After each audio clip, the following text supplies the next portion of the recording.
Hello friends, स्वागत है आपका मेरे यूट्यूब चैनल पे। देखिए, आज मैं जो बात करने वाला हूँ उस पर थोड़ा सा आप गौर कीजिए। ये चैनल को चलाते चलाते मुझे हो गया 1 साल, ठीक है। और इस 1 साल के दौरान मैंने आपको कम से कम नहीं तो 30 से 35 स्टॉक्स बताए होंगे, जिस पे अगर आपने मेरे बताए टाइम पे स्टॉक को लिया होता, मेरे बताए टाइम पे स्टॉक को बेचा होता, तो अपनी वेल्थ को आप 2 से 3 गुना तो कर ही चुके होते। लेटेस्ट जो स्टॉक बताया था देवयानी का, उसके पे भी आप नज़र डाल ही सकते हैं।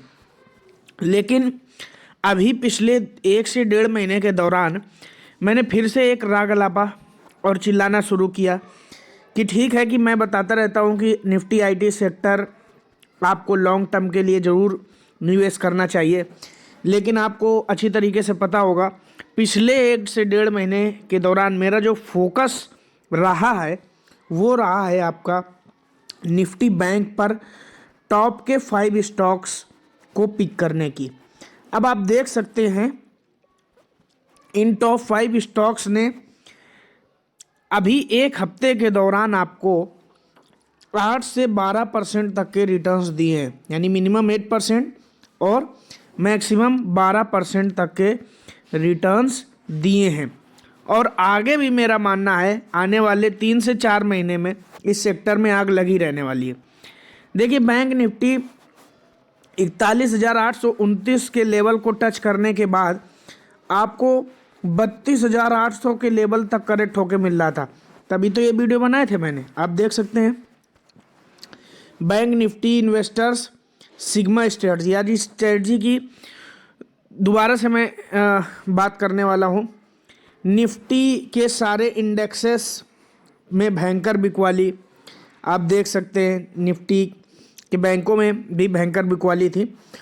तब मैंने ये बताया था कि बैंकों में भारी गिरावट पहले ही हो चुकी है और इस सेक्टर में आपको कमाई का मौका है। क्या मैंने ये बात नहीं की थी। उसके बाद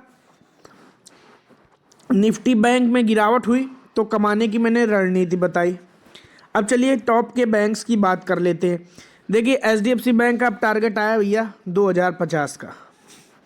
तो ये क्या मैं टारगेट 1.5-2 महीने से नहीं चिल्ला रहा हूँ। अब देखिए, निफ्टी का जो टारगेट बताया गया 19,500 दिसंबर 2022, बहुत अच्छी बात है अगर ऐसा हो जाता है। एचडीएफसी बैंक आप देखिए 1562 के लेवल पर चला है, 2.19% तेज है। पिछले अगर हम 5 दिनों की बात करेंगे तो यहाँ पर आपको यहाँ पर दिखेगा 7.5% के रिटर्न्स एचडीएफसी बैंक दे चुका है। आज की बात करें तो 64 लाख शेयर्स ट्रेड हुए हैं, जिसमें 40 लाख की डिलीवरी, टोटल डिलीवरी परसेंटेज लगभग 62% रहेगा। दोपहर के 3 बजे तक का डेटा है। आईसीआईसीआई बैंक की बात करें तो आज लगभग 0.25% तेज है, 787 पर क्लोजिंग, 867 के हाई के बाद। आप देख सकते हैं ये बैंक भी आपको पिछले 5 दिन में गूगल का चार्ट पे मैंने सेलेक्ट कर रखा है, आप देख सकते हैं लगभग 7.5% का रिटर्न दे चुका है। आज की बात करें तो 2.25 करोड़ शेयर्स ट्रेड हुए, जिसमें 1 करोड़ से भी ज़्यादा शेयर्स की डिलीवरी परसेंटेज 60%। वीडियो को अंत तक देखिए। सिग्मा स्ट्रेटजी की भी बात करेंगे, जिसमें आप कम रिस्क में बहुत अच्छा रिटर्न्स कमा सकते हैं। एक्सिस बैंक की अगर बात करेंगे तो भैया वो भी देख लो, आज लगभग 2.5% तेज है और पिछले एक हफ्ते में लगभग 0.9% तेज है। आज की बात करें तो 1 करोड़ से ज़्यादा शेयर्स ट्रेड हुए, जिसमें 46 लाख शेयर्स की डिलीवरी उठाई गई। स्टेट बैंक ऑफ इंडिया, ये एक पीएसयू बैंक है, लगभग 0.2% आज तेज दिखाई दे रहा है और 8.5% तेज रहा है पिछले 5 सेशंस में, यानी एक हफ्ते की ट्रेडिंग के दौरान, क्योंकि 5 ही दिन तो ट्रेडिंग होती है। अब निफ्टी बैंक की बात कर लेंगे अगर हम, जिसमें 12 स्टॉक्स हैं, तो पूरा का पूरा सेक्टर ही भैया आप देख सकते हैं 7.5% से ज़्यादा तेज़ दिखाई दे रहा है एक हफ्ते की ट्रेडिंग के दौरान। जिसमें 12 स्टॉक्स हैं। एयू स्मॉल फाइनेंस बैंक 6.5% लगभग तेज है, कोटक महिंद्रा बैंक 0.4% तेज है, बंधन bank 30.5%, axis bank 2.5%, HDFC bank लगभग 2.5% के आसपास, और यहाँ पर आईसीआईसीआई बैंक लगभग 2% के आसपास तेज है, SBI 0.2%, federal bank 0.2%, RBL bank 1.5%, PNB 1.4 IDFC first bank 1%, और एक बैंक यहाँ पर मैंने शामिल नहीं किया है जिसका हम बात करते हैं इंडसइंड बैंक, बस इसमें नेगेटिव रहा है आज का रोल।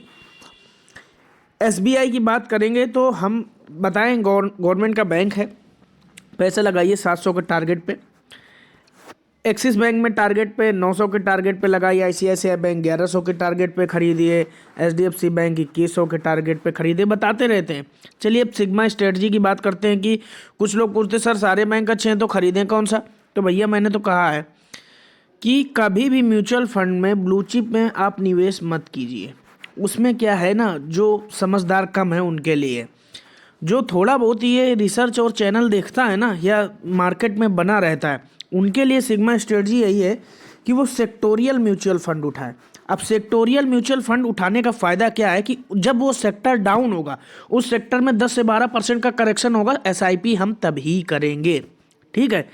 और ऐसा ही IT का म्यूचुअल फंड उठा लीजिए, ऐसे FMCG का। अब देखिए ब्लू चिप में सारे सेक्टर कंबाइंड होते, गिरने का फायदा ये है कि एक गिर रहा है एक ऊपर तो धीरे से रिटर्न मिलता है। अब देखिए 1 महीने में 8%, अब ये देखिए लगभग 14.5% का रिटर्न है पिछले 6 महीने में, तो कम तो है नहीं।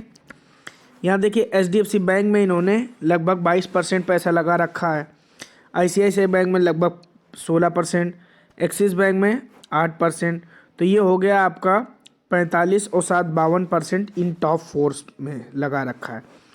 अगर स्टेट बैंक ऑफ इंडिया को भी शामिल कर ले, SBI लाइफ को भी शामिल कर ले, लगभग 60% पैसा तो उन स्टॉक्स में लगा रखा है जो मैं रिकमेंड करता हूँ। तो यानी कि आप सारे स्टॉक्स भी इसी साथ ले लिए।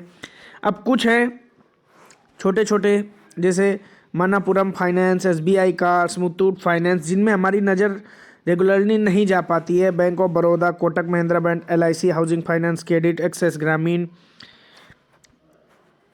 तो इन सब में भी पैसा लगाते हैं। इंडियन बैंक है जैसे CSB बैंक है, ICICI लंबार्ड और सिटी यूनियन बैंक, जिनमें हमारा ध्यान नहीं जा पाता है। इन्होंने अभी लेटेस्ट जो पैसा डाला है वो डाला है PB इन्फोटेक, जिसे हम पैसा बाजार के नाम से भी जानते हैं, जो 0.5% पैसा डाला है, करोड़ों रुपया होता है ये। तो ये स्ट्रेटजी है मेरी, मैं तो इसी स्ट्रेटजी से करता हूँ कि भैया जो सेक्टर डाउन होता है उसमें SIP, मतलब 32,500 पे मैंने SIP डाला था, और आप देख लीजिए आज लगभग 38,000 के लेवल पर आने को तैयार है निफ्टी बैंक, और 37,000 पर चल रहा है। अगर 41,000 38,000 के टारगेट पर लीजिए, 41,829 का इनका ऑल टाइम हाई है, ये भी ब्रेक कर सकता है। तो मेरा ऐसा मानना है कि सेक्टोरियल म्यूचुअल फंड इस समय बेस्ट स्ट्रेटजी है उन लोगों के लिए जो बैंकिंग सेक्टर में पैसा लगाने के बारे में सोच रहे हैं। ये वीडियो आपको जैसा भी लगा कमेंट बॉक्स में बताइएगा। फर्स्ट टाइम चैनल पर विजिट, चैनल को सब्सक्राइब करें। Thank you for watching. जय हिंद।